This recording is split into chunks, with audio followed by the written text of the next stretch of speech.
this question, they're telling us the n plus 1 triangular number can be written as Tn plus 1 equals Tn plus n plus 1. And they're saying write an expression, they're giving the expression as a single fraction in its simplest form. So I'm just going to do the single fraction.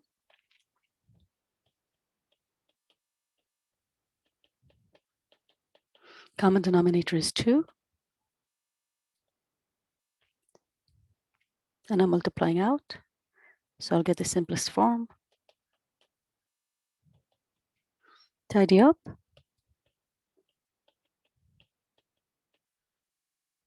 And that's the fraction as at its simplest form.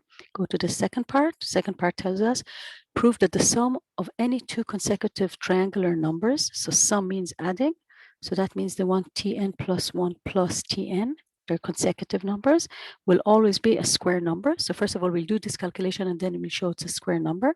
Now remember that in the previous item, we showed what Tn plus 1 is. So it's what we got here. So I'm writing it down, n squared plus 3n plus 2 over 2 plus Tn, and Tn was n plus 1 over 2. They are both under 2, so common denominator is already 2. I'll just multiply it out. Tidy up again. So I get 2n squared plus 4n plus 2 over 2. All these numbers are even numbers, so I can divide everyone by 2, and we get n squared plus 2n plus 1. And if you factorize that, you will get that that's n plus 1 to be squared. This is a squared number.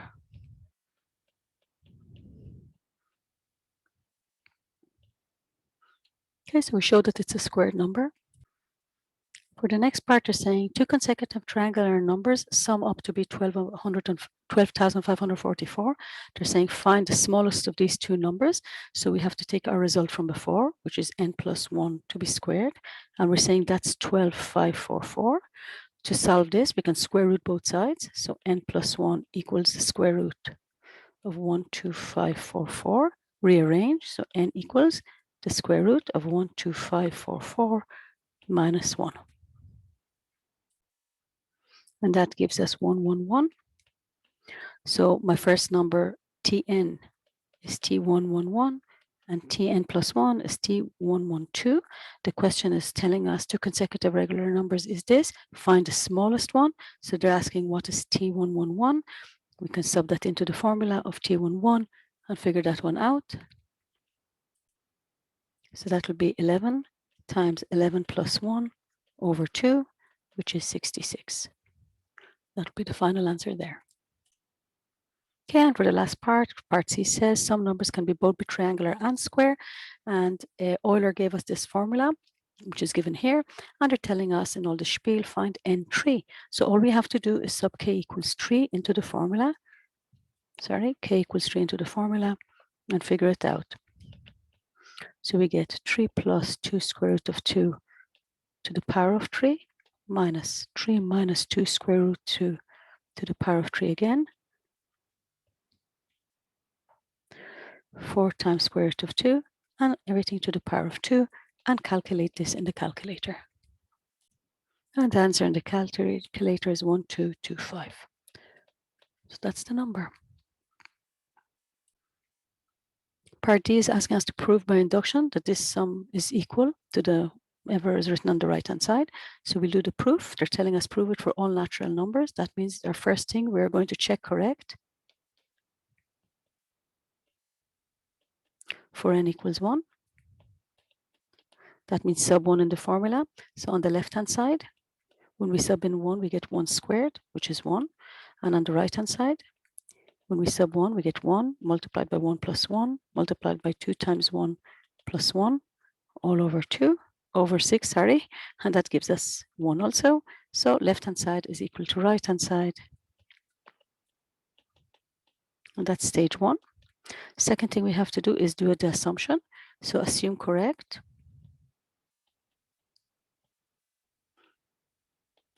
For n equals k. So all of that means is sub k for all the formula. 1 plus 2 plus k squared equals k plus 1, 2k plus 1. So we're assuming this is correct. I'm going to mark this with my square because I know I need to use it in a second. So I'm going to leave that. That's my assumption. And now if this is correct, we'll prove correct for n equals k plus 1. So we sub that now in. So it's 1 squared plus 2 squared plus k squared plus the next one is k plus 1 squared equals, and now everywhere that there is k in the top line, I'll write k plus 1. So that's k plus 2 because k plus 1 plus 1, and that becomes 2k plus 3 all over 6. So I sub that in. And now the proof. So for the proof, I take my third line where I wrote what I need to prove, and I copy out the left-hand side. So 1 squared plus 2 squared plus k squared plus k plus 1 squared. Now I use my assumption. So I'll write here by assumption. My assumption says that all the first ones from 1 till k squared, I'm looking at the red square now on top, and I can see that from 1 squared plus till k squared, all that equals k plus 1. So I'm going to swap that. Instead of this part, I'm just going to write k plus 1, 2k plus 1 over 6. And I need to still add the k plus 1 to be squared. That's this guy I'm just copying. Now, when I work this out, I need to get the right-hand side that I need to reach. So I'm going to work this out. First of all, I'm going to do a common denominator of 6. So I have k plus 1, 2k plus 1, plus 6 times k plus 1 to be squared, all over 6. I can factorize by k plus 1. And I'll be left with k, 2k plus 1, plus 6 k plus 1, all over 6. And if I multiply out the inside, I will be getting just the bracket on the top here. So I'll be getting 2k squared plus k plus 6k plus 6, or k plus 1. And here I have, just to tidy up, 2k squared plus 7k plus 6 over 6. At this stage, I have two options. One option, factorize the brackets here. That's factorize. That's one option. Option 2, I can go to the initial line number 3 and multiply out those brackets to see that I get the same thing. I'll just factorize, and that will be written k plus 1. And the factors are k plus 2, 2k plus 3 over 6. And this is the left-hand side. Okay, question number 7 is giving us a rectangle in a circle. The question is in pies. I can see here, theta is in pies. So it's all the question is going to be in radians. And they're telling us the radius of this circle is 5. The question is telling us r is on the first quadrant. And they're asking us to figure out what a and b are when the x of the point is that and the y of the point is b sine theta. So when I look at my triangle here in the picture, I know that the height of this line is the y of the point. The length here is the x of the point. So if I do sine or cos, so if I do sine of theta, it's the opposite over the hypotenuse. Multiply both sides by 5. So I get that y equals 5 sine theta, and that's what they're telling me in the question. So b is 5.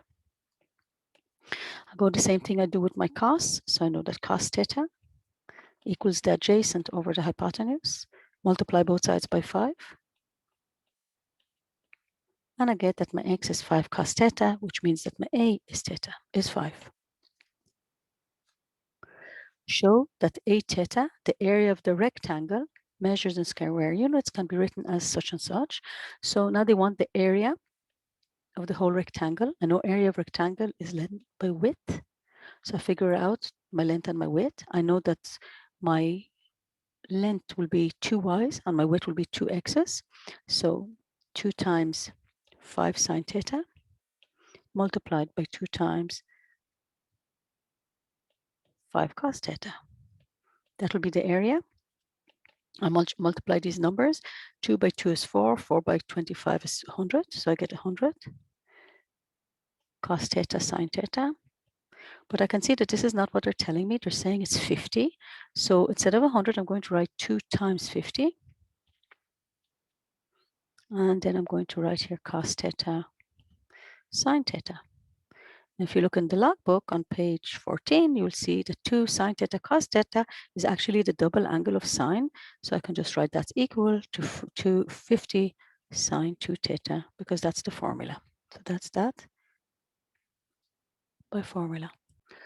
The next part of the question is asking us use calculus. Use calculus, even if you don't exactly know what to do, it means differentiate. And they're telling us use calculus to show that the rectangle with the maximum. So I know to find maximum, I'll take the area formula that I created and I'll differentiate it. Once I differentiate, I'll make it equal to 0. So I'll do a tag equal to 0 and solve. That will be my method. So I'm going to take my function.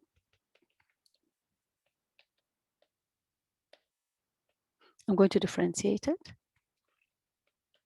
So the number 50 stays, the differentiation of sine is cos, angle never changes, but the angle is not theta, it's 2 theta, so we still have to multiply by the differentiation of 2 theta, which will be 2.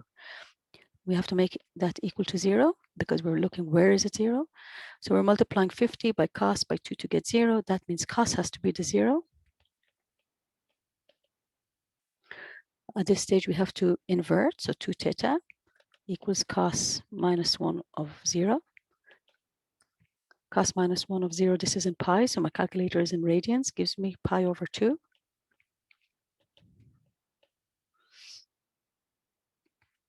We divide both sides by 2, so we get theta equals pi over 4, which I'm just reminding you is 45 degrees. The question is saying use calculus to show that the rectangle with the maximum area is a square. So we know that this is the theta that will give us the maximum or the minimum. Of course, minimum will be a 0 function. So this is definitely going to be the maximum. If you want to show it, you just differentiate again. So let's say I want to show it. So A2 tags, the differentiation of cos 2 theta is minus sine 2 theta times 2. If I put here pi over 4, I get that the value of this at pi over 4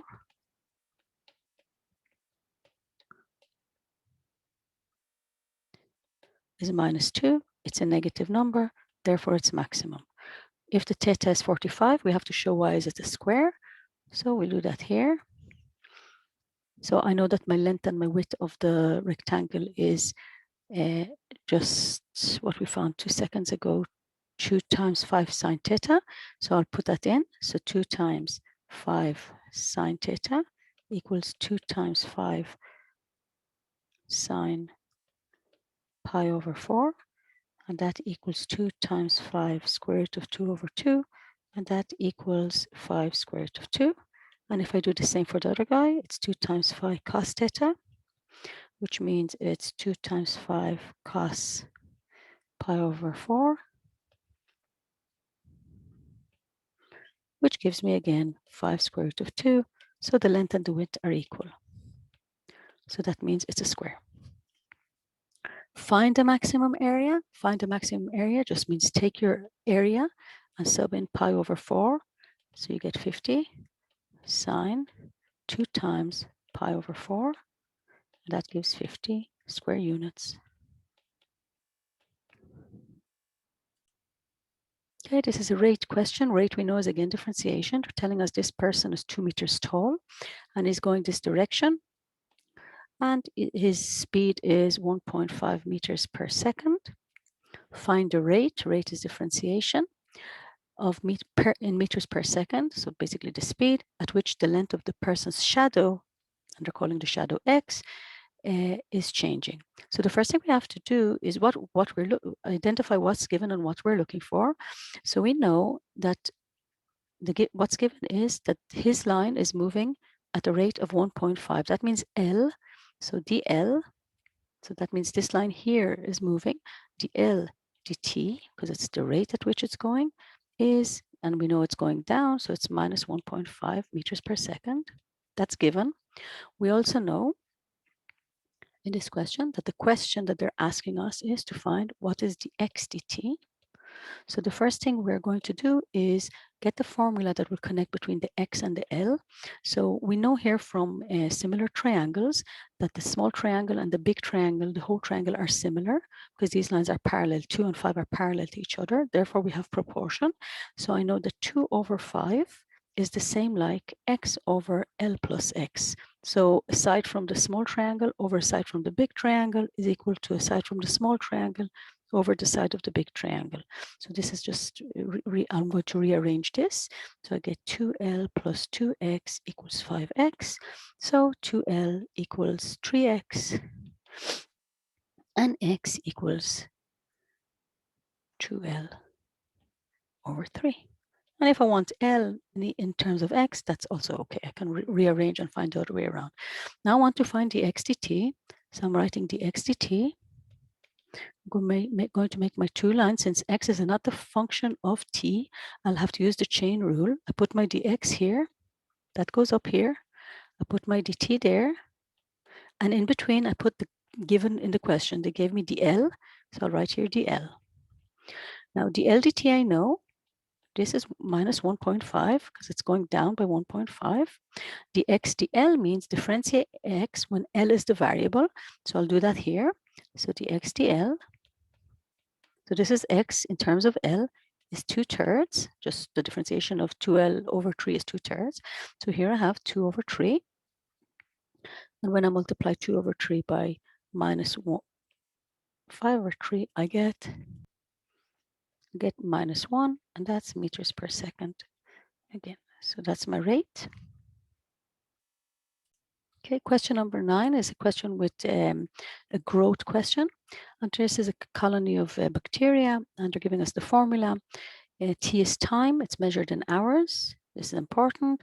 And they're telling you the beginning of time, the bacteria of the colony at time t. We understand that. Find the number of bacteria in the colony after 4.5 hours. So all we have to do is sub t. So n of 4.5 equals 450 e to the power of 0.065 times 4.5. And we plug this into our calculator and we get our answer. And that comes out 602.89. The question is saying to the nearest whole number. So this is 603 hours. Okay, so for the next part, find the time in hours. So this time we're looking for the time. It takes the colony to reach 790 bacteria. So this time we make 790. That is how much bacteria we have. That's equal to 450 times e to the power of 0.065 t. And we're looking for the t, so we need to rearrange. We'll divide both sides by 450. Then we'll inflict ln. So ln of 790 over 450 equals ln of e 0.065t. Power comes forward, so 0.065t equals ln of e is 1, so we don't need to write it anymore.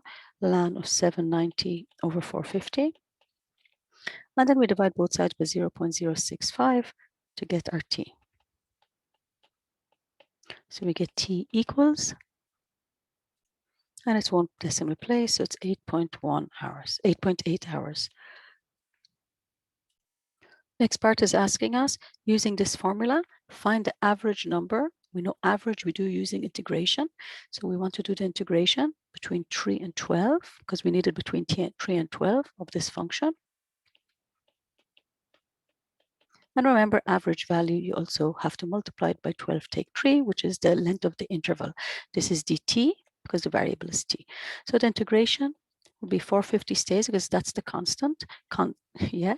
Then we have e to the power of 0.065t, and this time we divide to 0.065, because that's the coefficient of t, so we divide by that number. We have to do it between 3 and 12, so we sub 12 for t.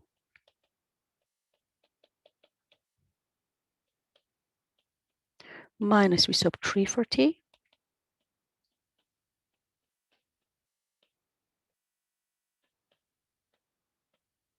And whatever we get, we have to multiply it by 1 over 12 take 3 is 9. 9. So we'll calculate that. Okay, and the calculation gives 743.2 to say to the nearest whole number. So that's 743. That's the nearest whole number. And that will be what we found here is the average number of bacteria between these 2 hours. Next part is telling us find the rate. Rate is differentiation when we differentiate according to t. So find the rate means differentiate. So I'm going to differentiate. 450 stays. E is E. We always copy E with its power, but we have to multiply by the coefficient of t, so it's 0.065. That's because t is not t, it's 0.65t, so we have to multiply by that. So this is the rate. And they're asking us find the rate when t is 12. So we do that, we sub 12 now for this rate. And remember, we always sub the always when we want a specific point, we sub that after differentiation, not before. Otherwise, we will get 0 for the differentiation.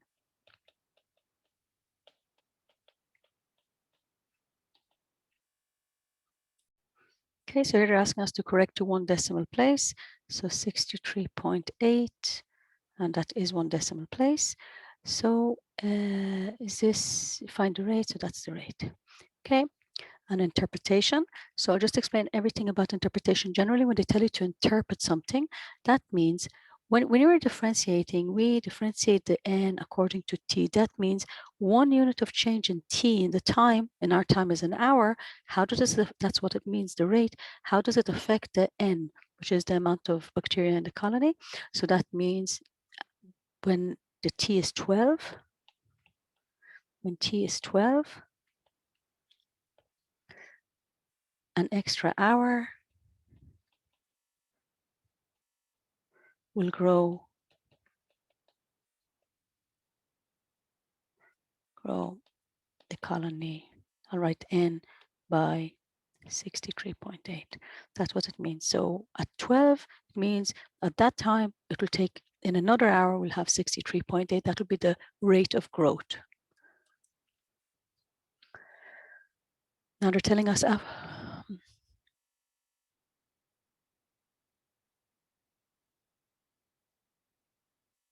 okay, so for the next part, they're telling us after k hours, the rate of increase. So the rate, remember, is our differentiation, which we got before, which was 450 e 0.065t, 0.065.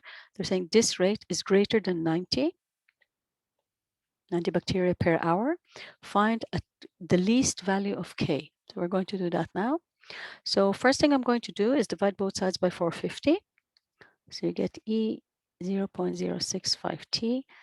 I'll also divide by 0.0. I'll do the two dividing in the same time by 450 and by 0.065. So we'll get e versus the other numbers. Then I will solve for equal, and after that, I will figure it out. So what I'm going to do here is I'm going to do an equal. So I'm going to put ln on both sides.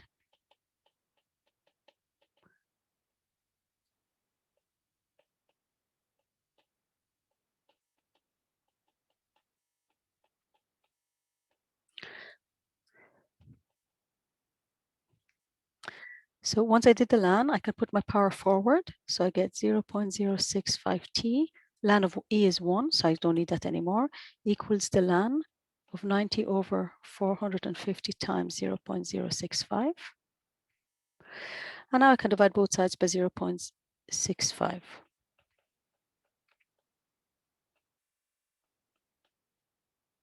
To get my t, and I'll calculate this number, and after that we will round to the correct place. Okay, so I got here that the t has to be 17.29. Now they're telling us this, we're looking for this k. This is k basically because I just said t, but I could have written k there.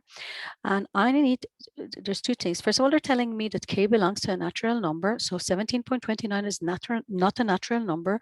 So I know that my answer has to be 17 or 18. I go back to my question, and my question asked me, when is e to the power of something bigger than this number? I know that the more, this is a power, the power is positive here. So that means the higher the power, I'll get a bigger number. I want to be bigger than the number on the right. I calculate it for equal. So if I want to be bigger, I will round up. and the answer will be 18. We don't just round to the nearest number. We have to discuss when we're doing inequalities, do we need to round up or we need to round down? Okay, so part C is looking at a different colony, and the other colony has a different formula, which is given here. And they're asking us basically, after you do this spiel, they're asking us, find when the bacteria in both colonies will be the same. So all we have to do is make them equal. So I'm going to do that and then solve.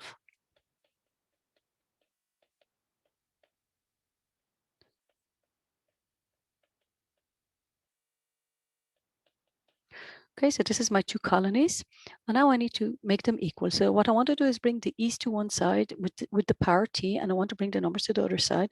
But here, there's two options. Sometimes we take, when we move sides, we take some value from both sides, and sometimes we divide. When the power is, when the equation is with indices, we always divide or multiply, because then we can use the rules of indices. So I'm going to divide both sides by 220. That's the first thing I'm going to do. And the next thing, I'm going to divide both sides by e to the power of 0.65t.